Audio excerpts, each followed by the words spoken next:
There's a material that looks like foam. It's so light it feels unreal, like solid air. And yet, under the right chemistry, it can release energy with a violence that shocks people the first time they see it demonstrated.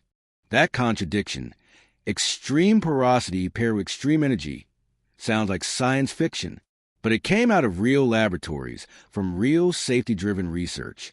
At Lawrence Livermore National Laboratory, chemist Dr. Alexander Gash helped pioneer a class of materials often described as energetic aerogels, nanoscale networks where the structure itself can be part of the energetic system. And the reason this matters isn't just that it's powerful, it's that it blurs a boundary engineers rely on. We like to think structure is structure, and energetic material is something separate you add later. Energetic aerogels hint at a different future, one where function is built into the material architecture. That future is exciting for science, complicated for manufacturing, and, like many advanced materials, raises real questions about responsible dissemination. So what exactly is an energetic aerogel? Why did it emerge from a safety problem? And what does it teach us about the new era of materials, where microstructure isn't just performance, it's behavior? This isn't just a new energetic material. It's a new design concept. Traditional energetic formulations often rely on mixtures, components combined and packed into a form. Performance depends on particle sizes, mixing quality, and how a reaction front propagates through a bulk material. Energetic aerogels flip that logic. They show what happens when the reactive ingredients are distributed at the nanoscale. Spacing is engineered, not accidental, and the structure that holds everything together also shapes how energy is released. For engineers, that's huge, because nanoscale architecture can produce behaviors that do not appear in conventional bulk mixtures. For manufacturing, it's equally huge, because nanoscale architecture is fragile, difficult to scale, and highly sensitive to process conditions. And for policy and governance, it's a familiar story with a modern twist, a technology that has legitimate research and industrial motivations, but can't be treated casually because energetic materials are, by definition, dual use. So this episode isn't about sensational fear. It's about how a safety-focused innovation can evolve into a broader capability, and why the hardest part isn't always discovery. Sometimes it's deciding how to handle what discovery makes possible. At the turn of the 2000s, a big practical problem in energetic chemistry was still painfully real. Handling and processing could be dangerous. Many energetic systems rely on solid powders and fine particles. And fine powders bring risks: static charge, friction sensitivity, uneven mixing, and unpredictable hotspots. Even when the chemistry is well understood, the process can create hazards. Dr. Alexander Gash and collaborators explored a different approach. Instead of mixing reactive powders first, what if you assemble the ingredients in a more controllable phase, like liquids, and only lock the structure at the end? That question pointed towards sol gel chemistry, a method normally associated with ceramics and glassy networks. In sol gel processes, molecules form a three-dimensional network in a liquid like a jelly setting. Then comes a critical step: dry it without collapsing the structure. Do it right, and you get an aerogel, an ultralight solid with a vast internal surface area and pores at tiny scales. And that's where the unexpected door opened, because if you can build a nanoscale scaffold, you can also control how reactive components sit next to each other, not randomly, architecturally. An aerogel isn't foam in the everyday sense. It's a solid network, a connected scaffold, surrounding an enormous amount of empty space. Often, more than 90 to 99% of its volume is pores. What makes aerogel special is not just low density. It's the internal surface area and the length scales. In many aerogels, the solid backbone and pores are on micro to nanoscale dimensions. That means huge contact area per unit, mass-short diffusion distances, and a structure where chemistry can be distributed with unusual uniformity.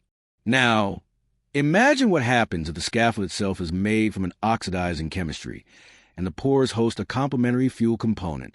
You don't have a pile of particles. You have a three-dimensional reactive architecture where the relevant distances can be extremely small across the entire structure.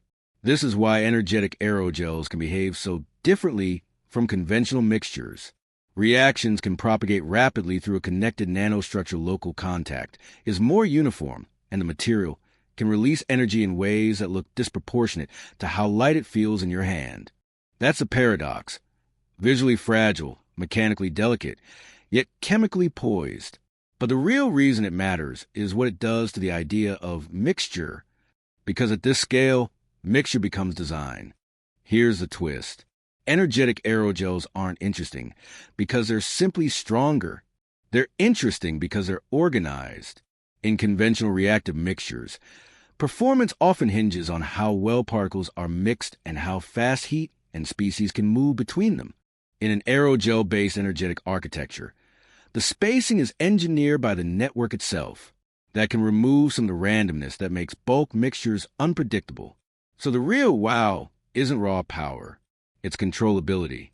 It suggests a world where energetic behavior can be tuned by pore-sized network connectivity, ingredient distribution, and microstructure design. That's a profound shift in material science. The microstructure isn't just about strength or conductivity. It becomes a lever on reaction dynamics. And once microstructure becomes a lever on reactions, you don't just have a chemistry problem anymore. You have a manufacturing problem.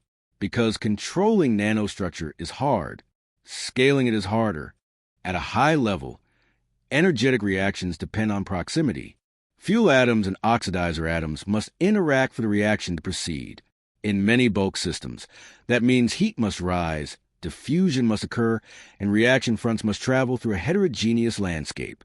Aerogel architectures can shorten those distances dramatically and distribute components more uniformly.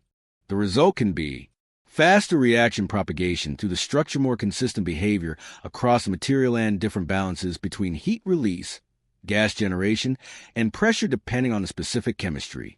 Researchers often describe these systems as metastable. They store chemical potential, but require a trigger to release it. The stored energy is real, but the behavior depends on formulation, structure, environment, and scale. This is where responsible communication matters.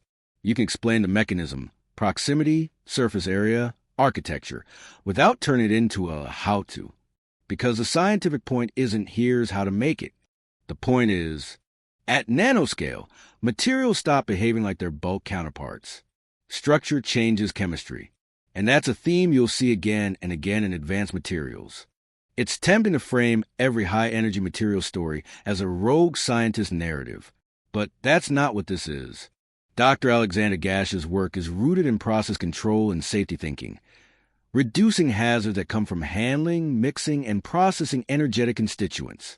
That matters because it highlights a truth about technology. Intent shapes the starting point, but it doesn't control the full set of implications. Many powerful technologies emerge from attempts to make processes safer, cleaner, or more controllable. And when a method improves control, it often increases capability. That's why dual use is so difficult. A material can have legitimate research drivers and still trigger governance questions, because knowledge is portable, methods spread, and manufacturing evolves. So the ethical tension isn't bad people versus good people. It's how to encourage beneficial science while being realistic about what certain categories of information enable. That tension is not unique to energetic aerogels. But energetic aerogels are a clean example of it, because they show how method and microstructure can matter as much as chemistry. Here's the honest reality. A lot of scientific concepts live openly in journals. That's normal. But energetic materials exist in a domain where certain details may be controlled under export regulations, institutions apply oversight, and dissemination can be limited depending on context. This is not a conspiracy mechanism. It's a governance mechanism. And it creates a real paradox. You can understand a concept broadly, but access to certain capability-relevant details may be restricted. That's what dual-use anxiety really means. Not fear, but recognition that some advances require careful handling. The deeper issue is that governance frameworks are often built around objects, but modern advanced materials are often about methods. Processing routes, microstructure control, additive manufacturing, workflows, material architectures that determine behavior. Methods are harder to define, harder to contain, and harder to regulate without chilling legitimate research. So the question becomes less should this exist, and more, how do we build rules that match modern manufacturing reality? One reason older energetic systems stayed confined to specialized environments is that fabrication was difficult and messy. Complex processing acted like friction. It limited scale. Modern manufacturing changes that landscape, not by making everything easy, but by making geometry and patterning cheaper and more accessible in many domains. And when geometry becomes cheap, materials that couple structure and function become more consequential, because design iteration speeds up. Here's the important nuance. That doesn't mean danger is inevitable. It doesn't mean anyone can do anything. Energetic aerogels still have serious barriers. Process control, specialized equipment, especially drying and handling, quality control, institutional oversight. But the broader trend is real. The distance between lab concept and manufacturable form is shrinking in many technologies. So the governance question becomes forward-looking. Can our safety standards, oversight practices, and material stewardship evolve at the same speed as fabrication? Because in the future, the most powerful technologies won't always look powerful. They'll look like engineered materials. A responsible take requires a reality check. Energetic aerogels are not unlimited, and they are not magic. Their extreme porosity is both an advantage and a limitation. Low density means different energy distribution by volume compared to dense conventional energetic materials. They are also often mechanically fragile. Many aerogels crack or crumble easily, and scaling them into rugged, real-world components is non-trivial. Process barriers remain significant. High-quality aerogels require controlled synthesis and careful drying steps. That's not casual manufacturing, and that's why these materials remain niche and research-heavy.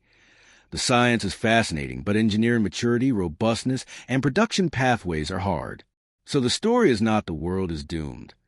The story is that advanced materials can compress the gap between structure and function, and that forces us to think in terms of safety by design, controlled dissemination, and manufacturing ethics. Because the consequences of materials innovation don't wait for society to feel ready. Energetic aerogels are unsettling for a specific reason. They demonstrate that energy release can be influenced not just by chemistry, but by architecture. That changes how we think about materials. It changes how we think about manufacturing. And it changes how we think about governance. Dr. Alexander Gash didn't set out to create a societal dilemma. He worked on a safety-driven process improvement. But the downstream implications emerged as the method matured and the world's manufacturing capabilities advanced. This isn't a story about villains. It's a story about timing. Science moves quickly. Manufacturing moves faster. Law moves slowly. When those timelines drift apart, even responsible research can produce uncomfortable questions. And that's why Future Forge Explored exists, to talk about the materials shaping tomorrow with clarity, not hype, and to explore not just what we can build, but what we should build and how we can build it responsibly. Because the future isn't just invented, it's governed. And the hardest materials problems ahead may not be in the lab. They may be in the rules we write to live with what the lab makes possible.